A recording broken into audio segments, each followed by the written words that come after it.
So good morning and welcome to today's Nursery Jackpot podcast with a very special guest that I've been very excited to meet, Shahana from Therapeutic Classrooms. Welcome. Hello. And thank you for joining us. Oh, it's my pleasure. It's so exciting. I'm really glad to be here. Yeah, thank you very much. So I am obsessed. I don't know how I've never heard of you before because all of these topics are really close to my heart. And I've just been listening to your podcasts. I'm going to order your book. I've been looking on YouTube. I think it's absolutely amazing what you do. So can you just explain to people who may not know what you do a little bit about what is Therapeutic Classrooms? Where did it come from? Yeah, so by trade, I started as a play therapist. Okay. So I did psychology at uni, went into do play therapy and started a mental health and wellbeing service. Yeah. So I actually grew a company with a team of therapists and we'd go out and support the most vulnerable children in society. Yeah. And so my whole experience of like my sort of underpinning knowledge is around childhood trauma. Yeah. It's around, you know, children who are struggling with additional needs, children who are struggling with stresses in their lives. So when I see kids, I see all of that. You know what I mean? When I see behaviour, I see all of that. And that kind of evolved. So I did a load of training, like as in created a load of training. I have like an award for schools to do. I have like I actually got a course for foster carers to do. Brilliant. Which I know you're in. Yeah. So what's your course called? Well, they're two different ones. So it's called the Therapeutic Teaching Course and the Therapeutic School Award, which is what the book's about. Yeah, right? Brilliant. So that was the foundation. And like I say, I've always been drawn to the children who struggle because I was one. Yeah. So when I was younger, my dad was actually my head teacher. Wow. Which was amazing. I loved it. I love to be a little bit of a celebrity. I'm not scared. I'm not shy of putting myself out there. And so I absolutely loved it. My brother hated it. I was going to say it could go one of two ways. Like if other children didn't like the head teacher, then it'd be like, oh, you're there. I was really lucky. So my dad was like so caring, so kind, and he was really fun. So everything he did was about the families and the children. But he had a lot of trauma in his life. Right. And when I was in about year 5, year 6, he couldn't cope anymore. He had the first Ofsted at school, and one of the first that they brought in, and it just sent him over the edge. His mum died, and he ended up having to leave work with depression, and then really turned to alcohol. So I lived then with an alcoholic as a father, and still went to school, to his school, and we masked everything. We didn't tell anyone about it. You know, everything was about that happened behind closed doors because everyone knew him. We lived in the same streets that the school was in. And so because of my own experience, which was dark and scary at times, it was really difficult to know what you were going to expect from this person who was supposed to take care of you every day. You know, one day was amazing, and I mean, beyond what a normal person would be.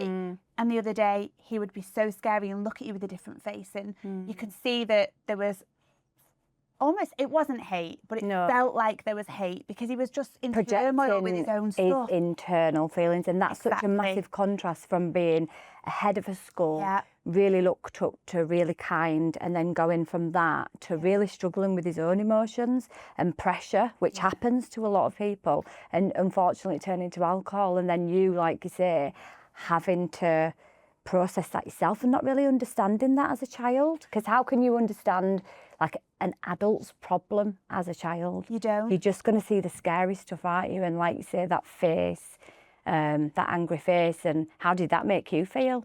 Well, it's really funny hearing you say that because it was awful. There were days where you were... So I learned to scan my environment all the time, to be really hyper aware of everyone's emotions and feelings and fix it. So if I was with you, it was my responsibility to make sure you were okay. That's what I learned really quickly because I equated, if I can keep you happy, I'm lovable. That was my lesson, right?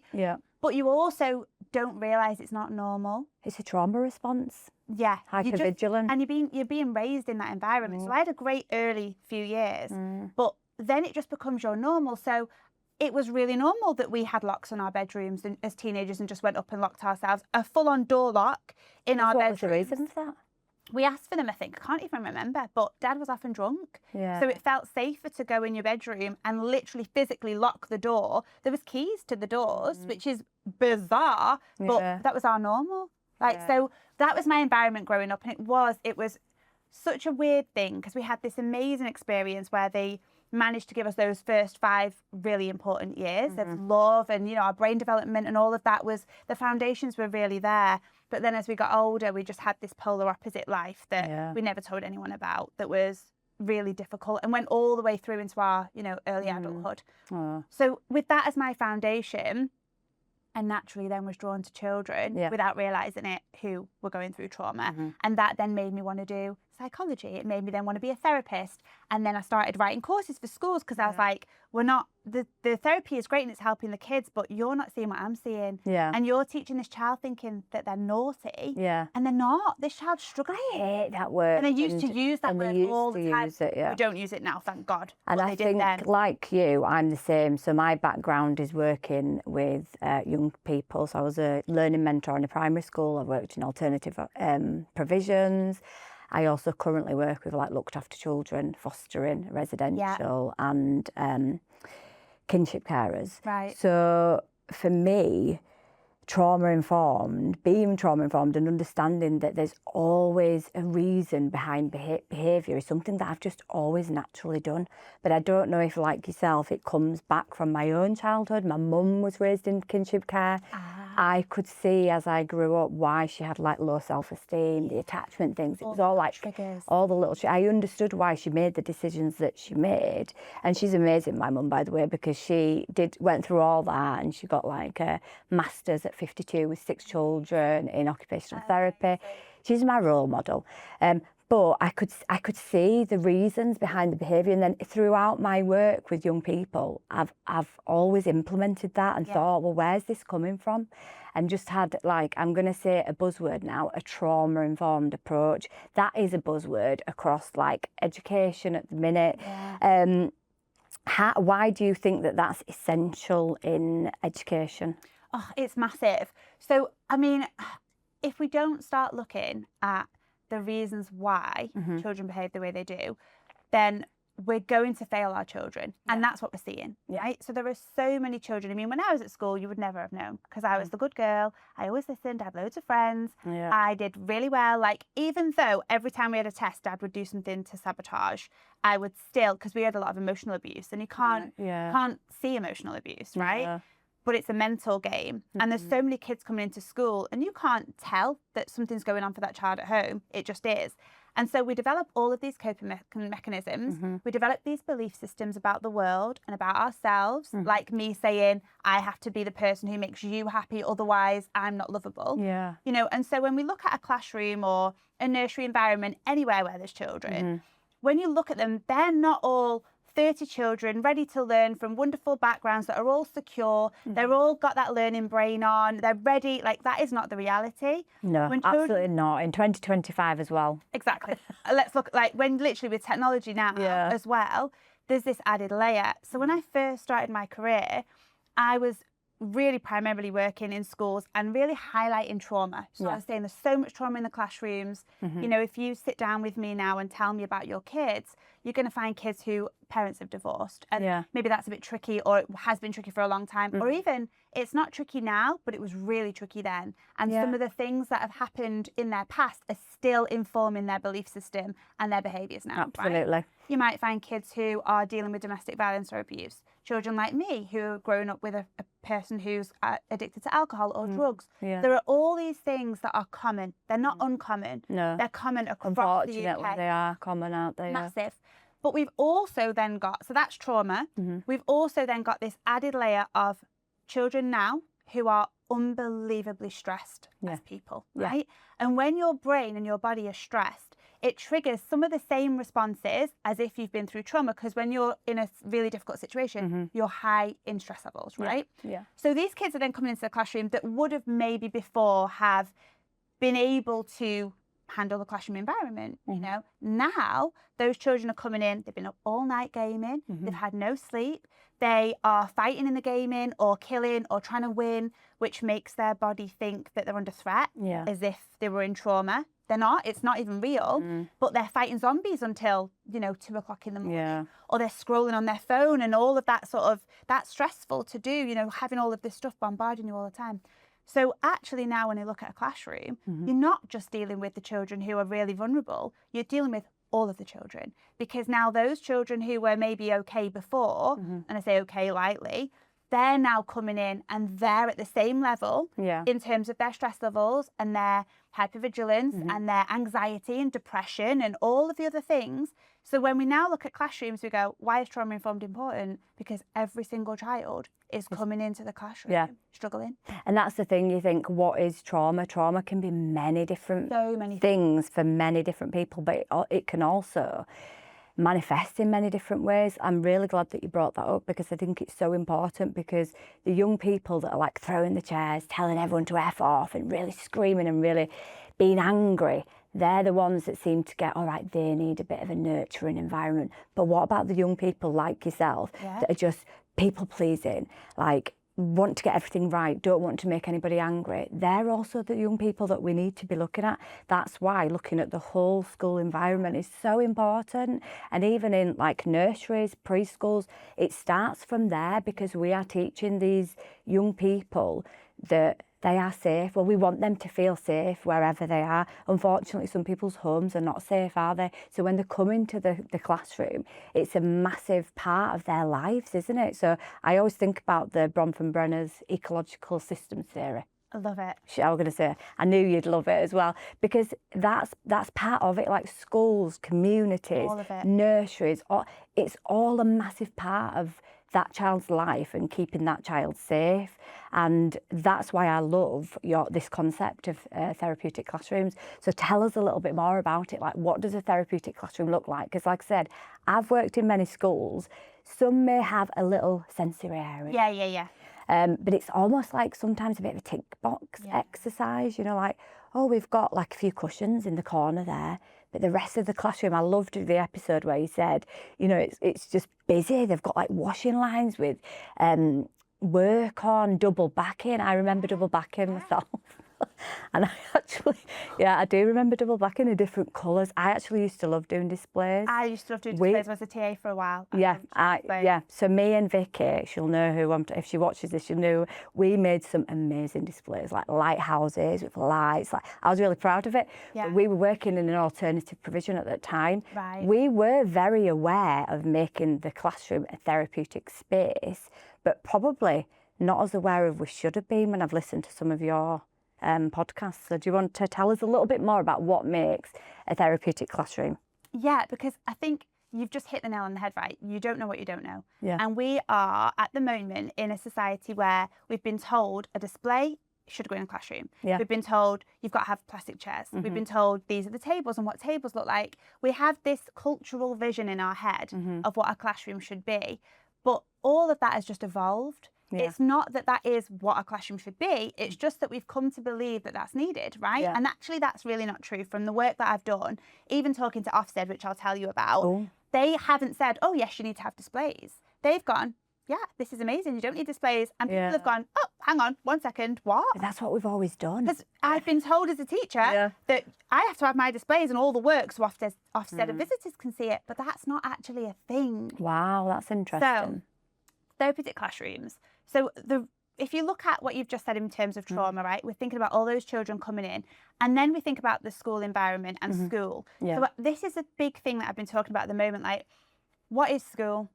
So when I think about school, I am sending my beloved, wonderful child that I adore, because I have to work or whatever it is that I'm doing in my life, to a place with adults that I need to trust to help me raise my child. Now that is going to trigger people, because people will say, I'm not here to raise your child, right?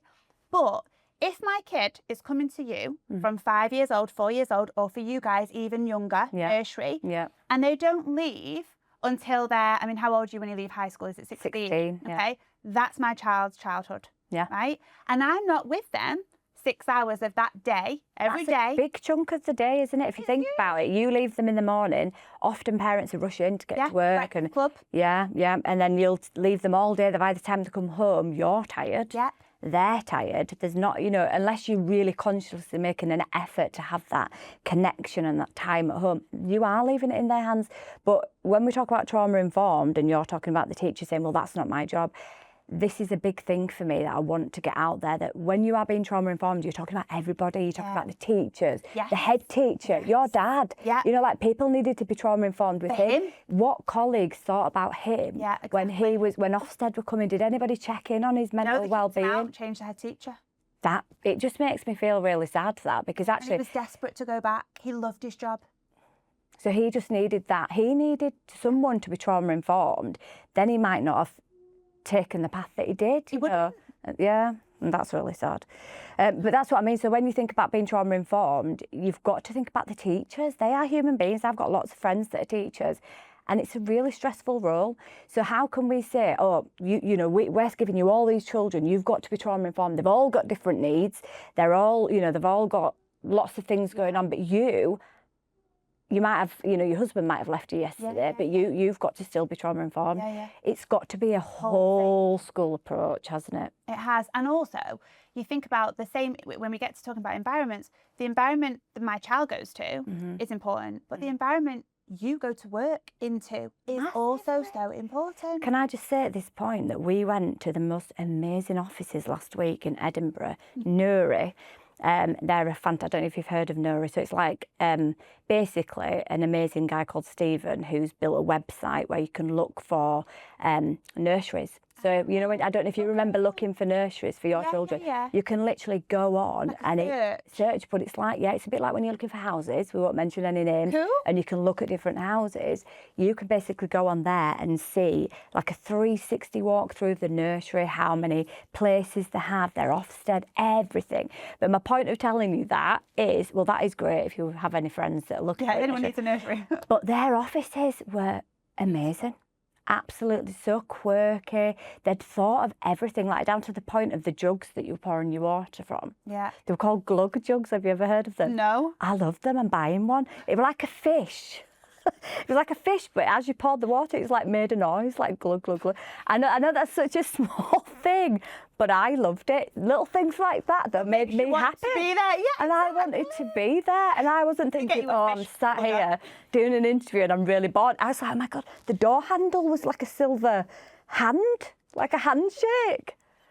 Honestly, I loved it. I don't know why they're not in school, I've got to be honest. Well, do you know what? You could probably go to those offices, get Stephen, he'll invite you. And then the kids will have fish jugs when, on the next video. Well, I'm not being funny. They have water. Why can't they have a glug jug? So the classroom, right? The classroom. So when we send our children to school, my vision for a school is that it's almost like a second home. It is. Okay? Because they spend so much time there. And we've already established there are so many children with so many needs that they're not robots. They can't just come in, say hi to the teacher, sit down, do their maths, do their English, do their science, do their SATs, get great grades, and off they go. Because they're living their childhood throughout that time. And so as they could turn up with the fact that dad's just left, or mum's really struggling with depression, or the money's really tight in the household, you know, all of these things are part of their experience. And what I would want for my children is the person who receives them when I'm off doing whatever I have to do, because that's the way society earning money to live. Because we have to do that, you know.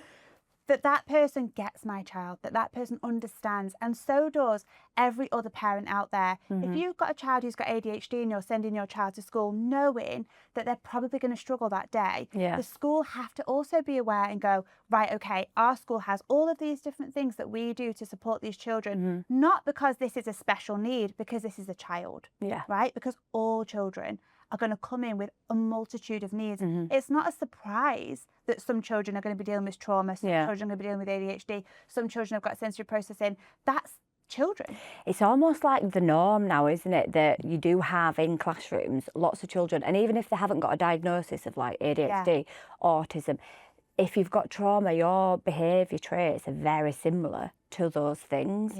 And it's just massively important to understand as well that those teachers, yes, we've got EHCPs, they're brilliant, we've got pupil passports, we've got all these things that can support that school and those staff working with that child to manage those children's needs, you'd hope, in a therapeutic way. However, teachers, the feedback that we're getting and schools are telling us, we are too busy. We are really stressed. We've got to get through the curriculum. We can't be looking at little Johnny needs this every now and again, and this person needs that. Because actually, if you think about it for yourself, well, being a teacher, 30 children with all those different needs, how are you meant to fit that all in? But that's why I love your concept, because actually you're doing it for the whole class. Yeah. You're doing it anyway. So a lot of those things that are on these pupil passports, on the EHCPs, which is Education Health Care Plans, for anyone who doesn't know, that it's kind of ticking those boxes for all the children. Because like you say, what about the little girl that might be sat there being amazing, not causing any problems? She might need that nice chair. Yeah, exactly. She might not want a plastic chair, because I've actually spoken to a young person recently who's told me that they sweat. They are top of the class, no problem, but they sit in school all day sweating because they're anxious. Yeah. They're anxious that they're going to make somebody angry. Yeah. They're anxious that they're going to get something wrong. Told off. Why can't they feel comfortable? So you can tell us a bit, like, I keep stopping you, don't No, it's what fine. does this look it's so like? True. And why can't we have it for all the children? Well, I think hopefully we can, but it's about changing culture, and that's really what we're talking about, isn't it? Yeah. There is this belief that classrooms should look a certain way. There's a belief that teachers should do the curriculum, and they've got all, like you just said, they're so busy, they've got all these things to do. But if we don't start looking at actually what children need, we're not going to have kids in school. No. There are so many children refusing to come Not in. in education. Yeah, there are so many school refusers. I don't have the figures, but maybe we can find them and put them on the screen. Yeah. Genuinely, the numbers are increasing year on year on year. Yeah. Children are telling us by voting for their feet that the school environment is not the place that they want to be in. So we can continue to say things like, well, classrooms should look like this. Well, we can't afford to change out a plastic chair. We can't afford to focus on this child because we've got all these other things to do. But we're going to end up with a school system that doesn't have any children in it. You're so right, because we've got, that's part of my role as well. Of my other role is supporting children to get into education. But you've got so many children doing an hour a day. Exactly. And then you've got so many children saying, I want to be homeschooled, because a lot of their peers are being homeschooled, because actually schools are saying we can't manage their behaviour in school. So let them be homeschooled, send them to alternative provision. We haven't got enough alternative provisions.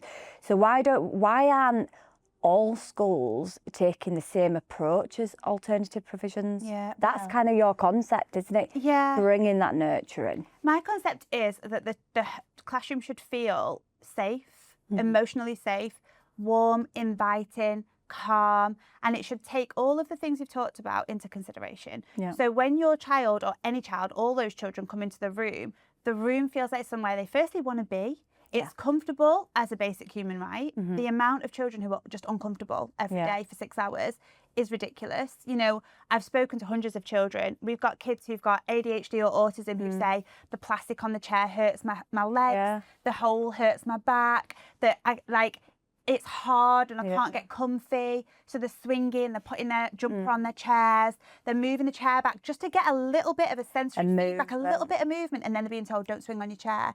Pushing the chair back so they can lean to work comfortably, but then they're being told, push your chair in. So, but we're not meant to be just sat like that, you know, all in rows like Victorian times. It's not meant to be like that. And my own son doesn't have ADHD or he doesn't have anything on paper. But he's very hyperactive. He's got a lot of energy. He plays football and he's putting it to good use. But he says, Mum, school is like, he doesn't like it. No. He's like, it's so hard. We have to just sit there still. And you know, he moves all the time, and that's okay. He should be allowed to move, because if he can move and learn, why is that a problem? Yeah, well, I think that's another conversation. That boys in education is a whole other conversation. The amount of energy boys have naturally. They should be moving, they should be playing, they should be running about, they should be using their bodies, they're active. They want to learn through doing something, not sitting there. In fact, the amount of boys leaving education is really high. And there's less boys going into second, like, what is it called?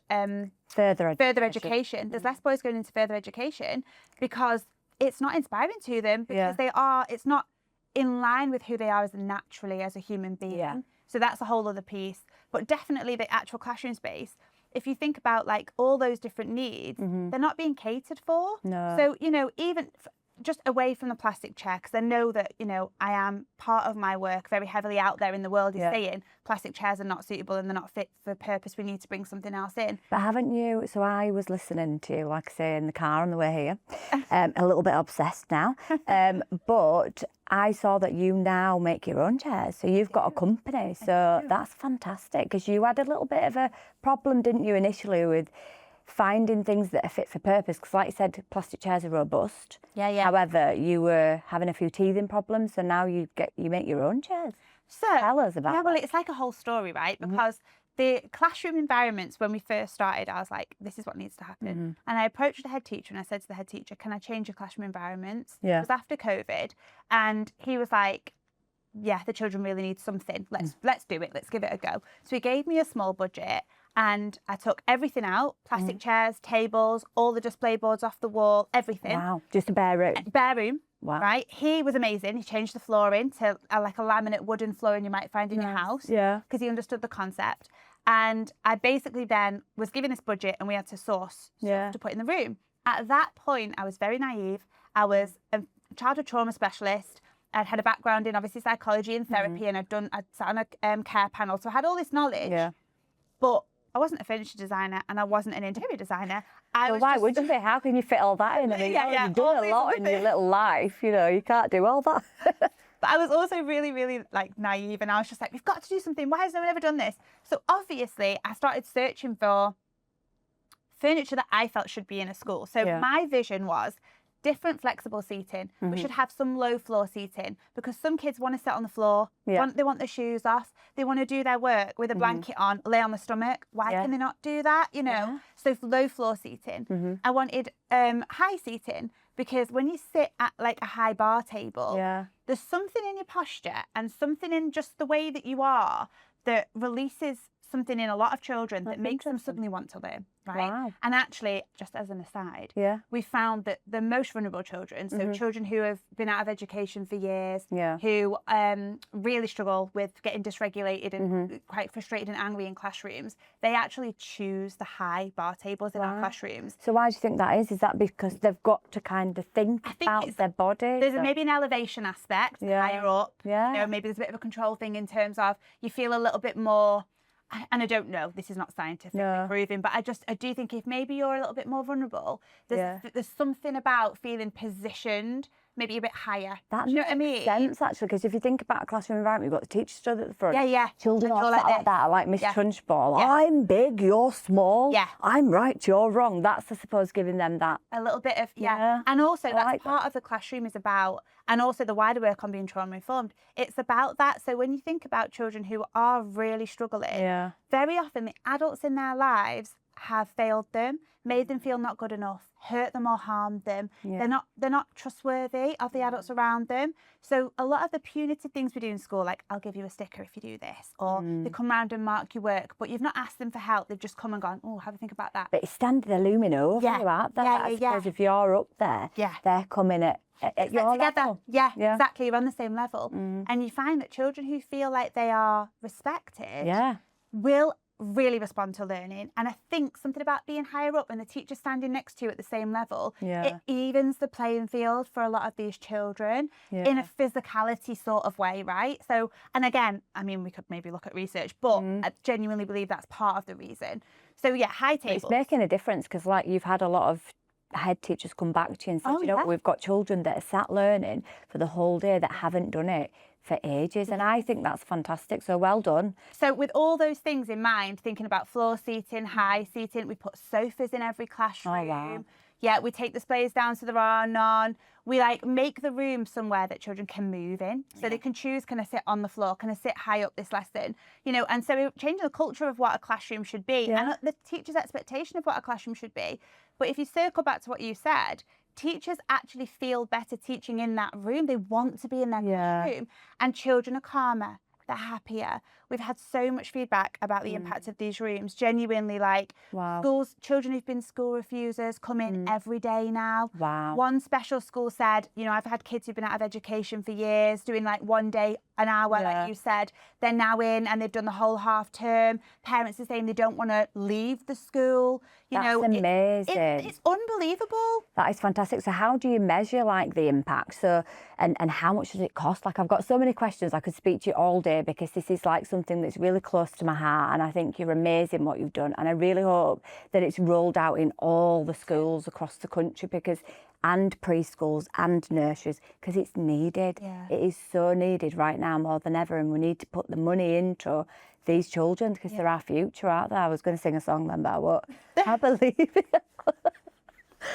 So how much is it, and how do you measure the impact? So when you've, like you said, you've had lovely feedback, but when they've got a therapeutic classroom, do you go back and say how has that helped the children? And we always ask our schools, so we actually aren't just doing a room and leaving. We have a really great relationship with our schools because it's new. They're like our partners almost. They've helped us cultivate and change things. And like I say, there was no such thing as this furniture. I had to find it and make it in order for it to be able to be in a room. So we went on a full-on journey making chairs for the last 3 years, which have just launched in our own table range. That's a whole other podcast. The whole other podcast. So all of that, like when we then speak to our schools, they'll give us verbal feedback. We've had feedback directly from children. We've interviewed children. They've told us their experience. What did they say then? What did the children say? Year 3s, I feel safe. I didn't even use the word safe. I feel safe. I love coming to school. Kids are saying things like, I'm comfortable now. I can concentrate more. I want to be in school. Like it feels like home. That's massive. And some of these kids who aren't flourishing, are suddenly flourishing. Wow. So we asked the kids, we asked the teachers, and also some of the teachers, obviously, because it's a risk to change the whole room. These head teachers have been brave, really brave, to be able to trust us and to go for it and change their spaces. Yeah.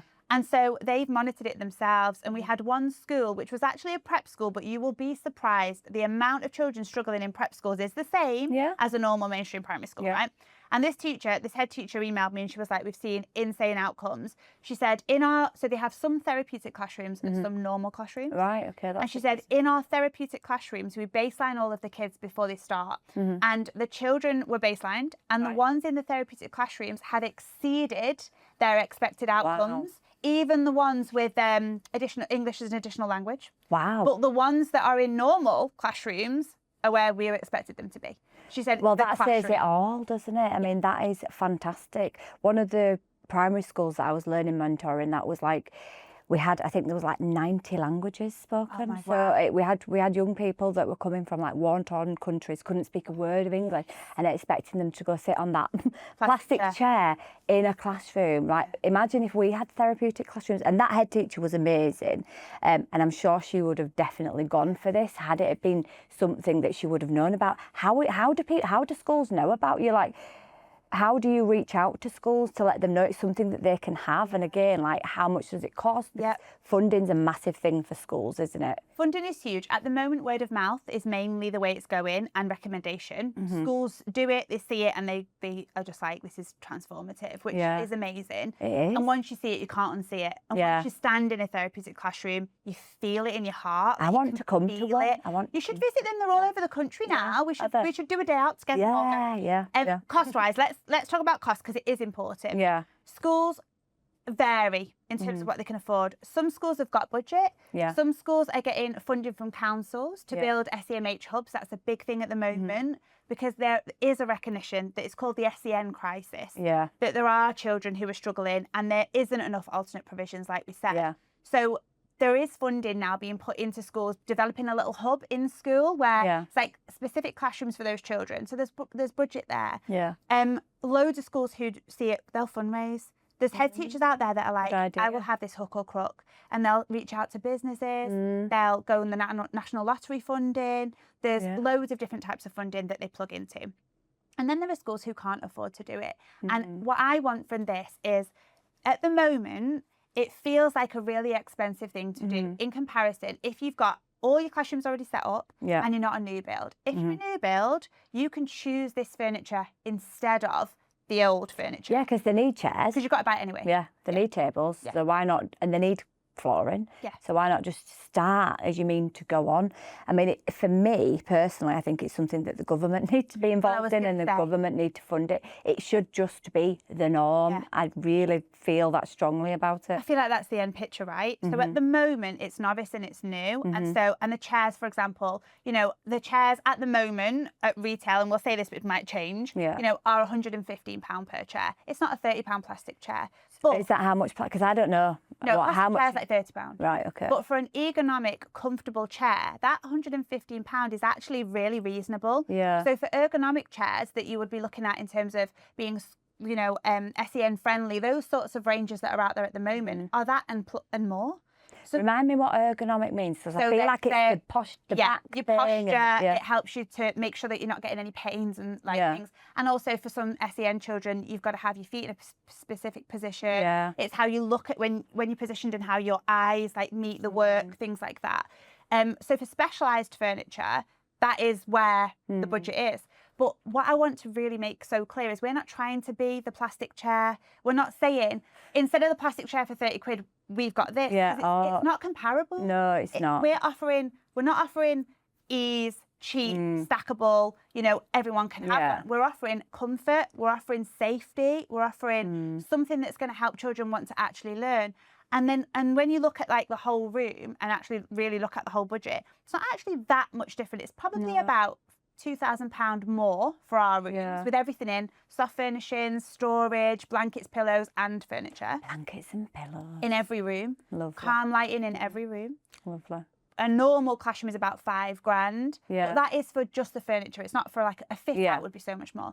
So we're not actually that much more expensive, but it's very expensive if you've got all your rooms already done and you're thinking, I want to do this, but you aren't a new build. You haven't got, you know, funding to build. To put new stuff in, but there are loads of different ways to do this.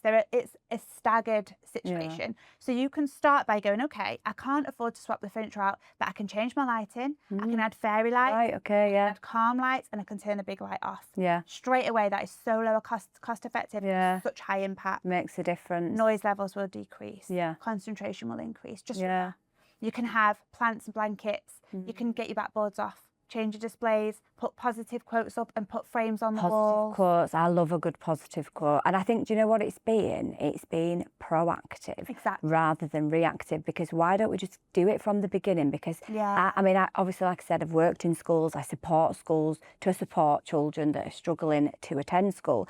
And so many times they'll bring in like the wobble cushions and the fidget toys and all these other things that are an extra cost. But why not just have it there in the first place? Like, so I think the thing is, when you're looking at the cost of the room, initially you can go, okay, well, it's much more expensive, the chairs are more expensive, etc., etc. And it is. But what you're saving is longer term down the stream, right? What you're saving is, because those children are engaged, because they want to be in the room, they can sit on the floor, they can use a blanket, they can regulate, they can calm their own emotions down. They feel safe. You're not then having to put a one-to-one in that room with that child, because they're able to cope in the environment. You're saving costs on children being excluded. You're saving costs on children having an occupational health therapist come in and go, how can we help this child in terms of maybe posture, seating, whatever it is, you know.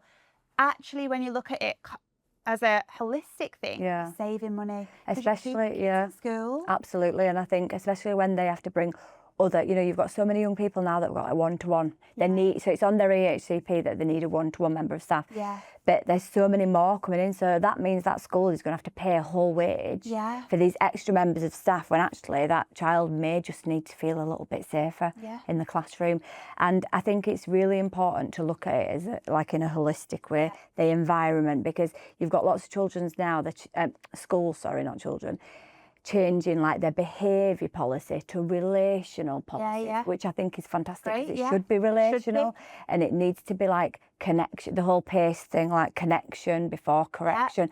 But included in that is your environment. 100%. How are we missing that? Like, why have we missed that so far? It's like the third silent teacher though, right? Yeah. Because you sit in a space and it affects how you feel. Yeah. If it's overwhelming and there's stuff all on the wall, it's really brightly coloured and it's uncomfortable, even if you've got a great relationship with your teacher, and that is so important. I mean, that's my whole first business, my other business is all about that. Another podcast. You know, another podcast, all about trauma-informed practice and relationships and how you respond to behaviour. But if the environment can silently and once you've done it, it's done, and we see next day impact. This isn't when you do a course that quick. That quick. It's astounding. It's that quick.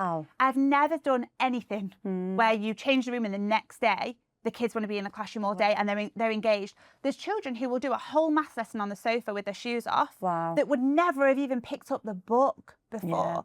That's fantastic. It's insane. You must be proud of yourself. I'm proud of you, and I've only just met you. I think it's amazing. I really do. I think it's been hard. It's not easy, and I think that is something to say. The journey of where we've got to now, there has been a lot of barriers, trying to find the right furniture, buying the right furniture, getting it tested. You know, there's been a lot of barriers, but I think this is the only way that we can truly help children in education, and it adds it solves so many problems. And it will save money over a long term, and it will make children want to be in the rooms and learn, and it will make children inspired again. Absolutely, and they need to be, don't they? We need. I say it's a big thing of mine. We need to have a bit of a rehaul of the education system. I know little things are taking place, but this is a big change that is needed in all classrooms. And thank you for not giving up when you had the chair problems. Thank you for persevering and just thinking this is needed, and being an advocate for like all the young people that are in education that are really struggling, and actually they could be something really special when they're older, and that little difference could mean, you know, so they run out the classroom, they get permanently excluded, or we get a therapeutic classroom and they become what they want to be. They have aspirations, they are inspired, and they're safe. And they believe in themselves. You know, you come into a room and you can go, I can sit on the sofa and do my maths. I can sit on the floor. I don't have to cross my legs. Suddenly you're able to access learning because you want to learn, and your brain actually turns on. And we've not talked about the science. I know, I'm going to say that was making me think, well, that's another podcast again, but it's the brain, isn't it? If your brain feels safe, you're not in fight or flight. Exactly. You're not in fawn, freeze, all of the other ones. You know, you calm. Your brain's like, oh, I can do a bit of whatever. I can't do maths anyway, to be fair, but if I had a calm classroom, I might have been able to. If I had a therapeutic classroom, I might have been able to do maths. I think that's it. I think at the end of the day, we've got so many, if we circle back round to the beginning, so many children come in with unbelievable stress levels, trauma, additional needs. They are struggling, and that affects your brain. And all of this is underpinned by science, neuroscience, childhood trauma theory, attachment theory. It's not just good-looking classrooms. No. There's a reason behind everything we put in. The blankets help self-regulate. The comfortable chairs help you feel comfortable. And what it's doing is it's turning off that survival brain that makes them run out, not want to learn, get angry, frustrated, shut down, just by design. And it's turning on the thinking brain. It's calming all those stress hormones and making them go, okay, now I'm in a position and a place mentally, internally, not even being aware of it, subconsciously, to now learn. So when the teacher then goes, open your maths books, let's do maths, that child is ready. And that's the whole point. Love it. Absolutely love it. Thank you so much for joining us today. And like I said, I could speak to you all day, so we might have to exchange numbers so we can have more of a chat about this. Because, that jar. Oh yeah, no, Glug Jug. The Glug Jug. Glug Jug, it's not a promotion for Glug Jugs, by the way, but they are great. Never seen one. So yeah, thank you very much and lovely to meet you. The therapeutic classrooms approach is an absolute game changer, but not everyone can afford to completely transform their whole classroom environment. And I understand that you still want to do things that are low cost but make a difference to the children.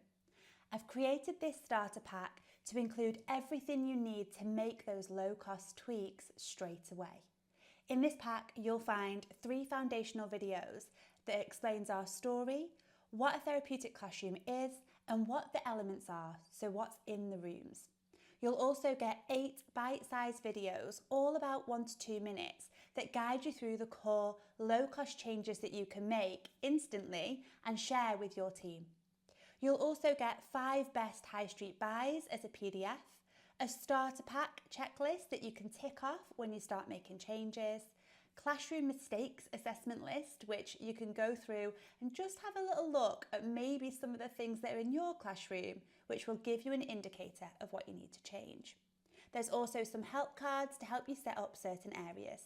I really hope this starter pack helps you get going with your classroom spaces and start to embed the therapeutic classroom approach.